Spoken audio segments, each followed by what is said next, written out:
The Philadelphia Eagles seem to be very, very interested in Derrius Guice, but will he fall to number 32 in the NFL draft? Brendan Albert is here. I am Adrian Fed. You had a little bit of a slip up there, but that's okay. How's it going on, buddy? Good, brother. Let's talk about the next LSU running back here. Yeah, I screwed up twice. I said, how's it going on? Nice. Well done, Fed Q. Well done. All right, we're good. Let's get into Derrius.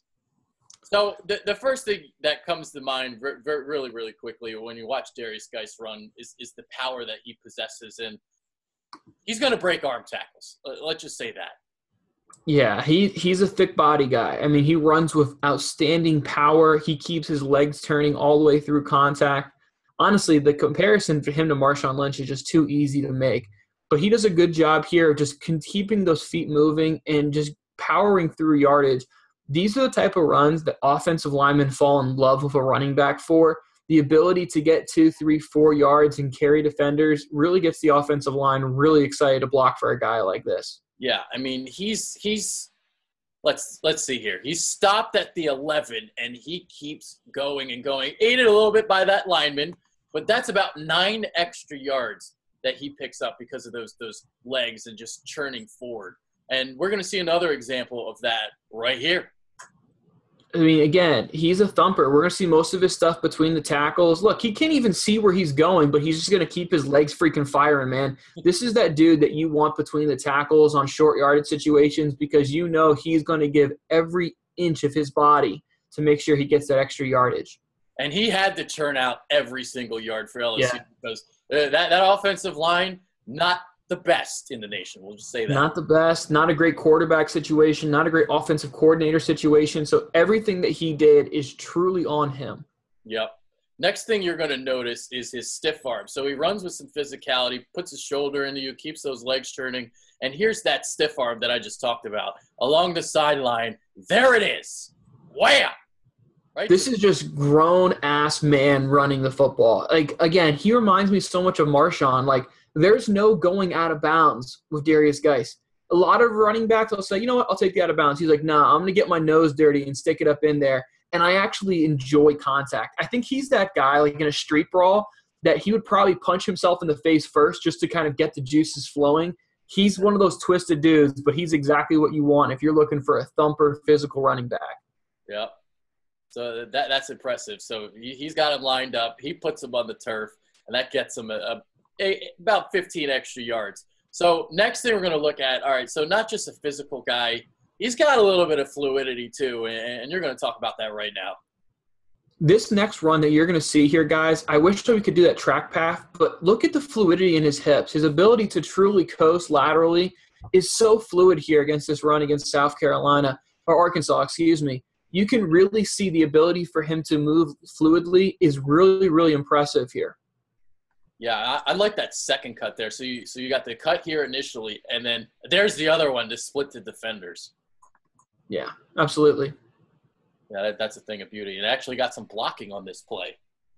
All right, so next thing we're going to look at, pass catching. So, something he wasn't asked to do a lot of at LSU, but you see the natural hands that he possesses. So I'm curious to see how this translates to the next level. He's not catching it with his body. He's catching it with his hands. I know it's just a little swing pass, but you want to talk about this? I mean, it was the same knock that everyone had on Fournette coming out. You know, LSU does not really throw to their running backs historically, so it's the same knock. Does it mean he can't do it? No, but it just means that he hasn't had the volume to show it. Yeah. A lot of the running backs this year, though, to be fair, though, Adrian, we talked about it with some of the other guys we did, like we did Ronald Jones and even Sony Michel. These guys, when you look at the stats really doesn't scream, oh, this guy can catch the ball more than that guy. Stats are all pretty even. So it all comes down to how well do your NFL team's evaluators believe these guys did in their individual pro days. Yeah, that's a really good point because a lot of the guys that you just explained, Guice, Michel, Jones, not asked to catch the ball that much. Next thing we're going to see here, all right, so he's more of a physical guy. And you notice here, he doesn't really have that same acceleration that a Ronald Jones or a Sony Michel possesses. Yeah, I mean, that's kind of obvious here. I mean, he doesn't necessarily have that extreme burst that we look at Sony Michel and Ronald Jones, but Ronald Jones and Sony Michel, those are two guys who have big-time bursts. Obviously, Saquon's got it all, but those two other backs I just named, really a great job with their burst. Derrius Guice's burst is certainly NFL starting first-round pick level caliber, but he doesn't necessarily have that ability that really scares you as a defense. Where he does have the ability to scare you is when he gets a full head of steam in the secondary. Not many defensive backs want to tackle him, very similar to Marshawn. I guess an easy way to kind of explain this is when you watch Ronald Jones run and you see him cut, he doesn't lose speed. And you see here, you know, he's got to gather, he's got to stop a little bit. So that's the difference I see. That's all acceleration right there by definition, Adrian. To stop and then go again, that's acceleration. Yeah, I 100% agree with you. I think that's the big difference between the two. There you go. So acceleration is the big fancy word, and the way I explained it, that's football for dummies. There you go. All right, blocking. Yeah, not so great at blocking, but a lot of these backs not great at blocking. Look, Todd Gurley was traded up for and drafted, and his rookie year, the Rams never put him in on obvious passing situations because he couldn't block.